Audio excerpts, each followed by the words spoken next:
Welcome back to Between Two Electrodes. We continue our series on safety with a discussion on fire testing with our two guests, Paul Hayes from American Fire Technologies and Eli Bashevkin from Fluence. Eli, Fluence recently did a large-scale fire test. Tell me about that test setup and what were the results?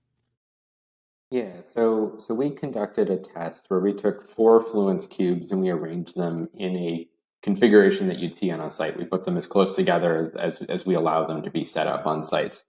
And then in one of those cubes, we took the batteries and we intentionally pushed many cells in a module into a thermal runaway in order to create a large fire event. And then our objective there was to create something that was more extreme than we could imagine, to understand what the performance of our system is in a worst case fire scenario. And specifically to characterize how the neighboring enclosures reacted. And what we found was that even with a large fire in one enclosure that eventually consumed that enclosure, the batteries in the other enclosures all stayed well below thermal runaway temperatures. The insulation, as well as the speed of the event, which progressed relatively slowly, helped keep the other enclosures safe and prevented any signs of spread, even without any active firefighting measures taken. What was learned from the large-scale fire test? Yeah, so the goal of that test was for us to be able to characterize how our system behaved in a worst case scenario and make sure that we could clearly communicate that to first responders so that they could know how to behave, how to react, and what to expect. So really what we learned is the answer to a lot of those questions. So we got a representative scenario where we understand what measures where we can show that we don't need to take active firefighting measures in order to prevent the spread of a fire, and we can encourage the first responders to stay back and safely away from an event. Right, to wait it out instead of trying to do anything too early. Yeah, and I think additionally we got very good data on how a event can progress, and the speed at which it progresses, and as with lithium ion fires, they can look like they're done and then reinitiate, and so we have some good a good timeline for how this system behaved that can help inform when a system is safe to approach if this were to happen in the field.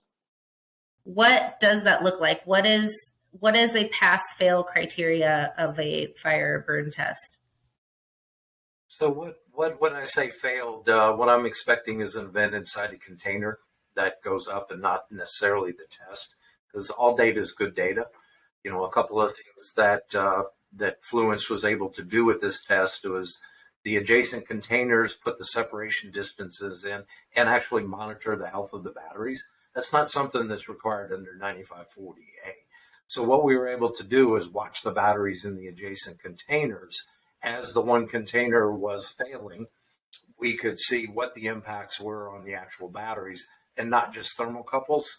As monitoring the heat temperatures and rises, we could see what the internal temperatures of those batteries were so that we truly knew what the impact of that container failed system looked like.